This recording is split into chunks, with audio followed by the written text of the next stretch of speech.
जरूरी है। एक बड़ी और एक्सक्लूसिव खबर लेकर हमारे साथ जुड़ रहे हैं कार्यक्रम में हमारे संवाददाता अनुराग शाह। देश के सबसे बड़े आईपीओ एलआईसी के आईपीओ को लेकर जो अपडेट हैं, जो खबरें हैं, बताने जा रहे हैं अनुराग। गुड मॉर्निंग, बताइए।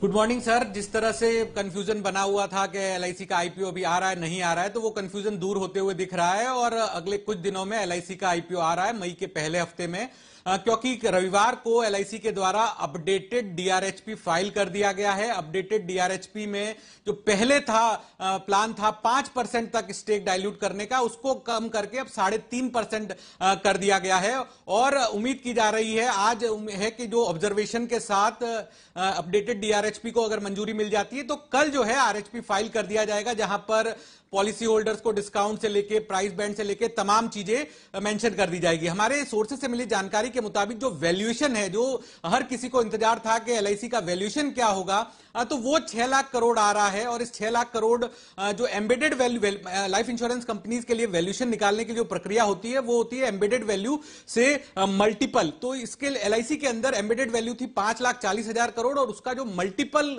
तैयार किया गया है वो 1.1 टाइम। तो इसके जरिए जो वैल्यूएशन आ रहा है 6 लाख करोड़ के करीब आ रहा है। हालांकि जो पियर्स है जो लिस्टेड स्पेस में बाकी जो 3 लिस्टेड कंपनियां हैं उसके मुकाबले ये मल्टीपल काफी कम है, लेकिन इसके पीछे जो मकसद ये है सरकार का कि एलआईसी का जो शेयर प्राइस है वो कम रखने का प्रयास किया गया है। 6 लाख करोड़ के हिसाब से जो 22 करोड़ 40 लाख शेयर आईपीओ में ऑफर किए जा रहे हैं, तो वहां पर प्रति शेयर का जो भाव आ रहा है वो 940 रुपए आ रहा है।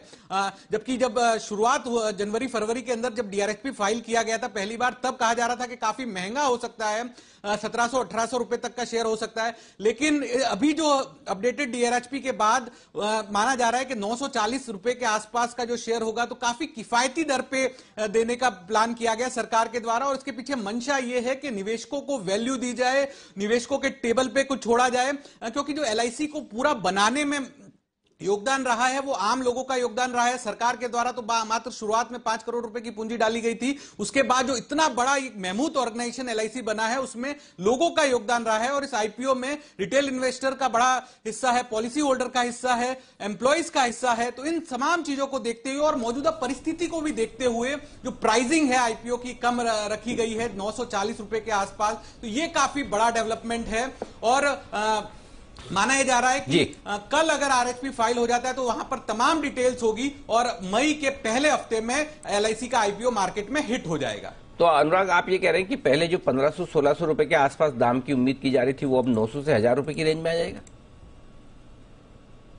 बिल्कुल बिल्कुल, उसके पीछे कई सारी वजह है। एक तो ये जो मार्केट डायनेमिक्स बदले रूस यूक्रेन युद्ध के बाद, और ये भी चिंता थी कि किस तरह का रिस्पांस मिलेगा, और ये महंगा बताया जा रहा था जो 1500 से 1800 रुपए का, तो वहां पर अब जो है 900 से 1000 रुपए का जो रेंज है वहां वो जो है काफी बेहतर प्राइसिंग पे होगा, जिसमें लोगों का, निवेशकों का काफी अच्छा रुझान होगा। और साइज भी कम की गई है, 5% से 3.5% जो है इशू साइज को कम किया गया है। तमाम इसी चीज को देखते हुए कि जो निवेशकों को एक बेहतर वैल्यू दी जाए, निवेशकों को एक बेहतर टेबल पे दिया जाए, तो इन तमाम चीजों को देखते हुए जो प्राइसिंग है वो 900 से 1000 रुपए, और जो हमारी कैलकुलेशन है एम्बेडेड वैल्यू को 1.1 से मल्टीप्लाई कर तो 940 रुपए की जो है पर शेयर की प्राइसिंग आ रही है।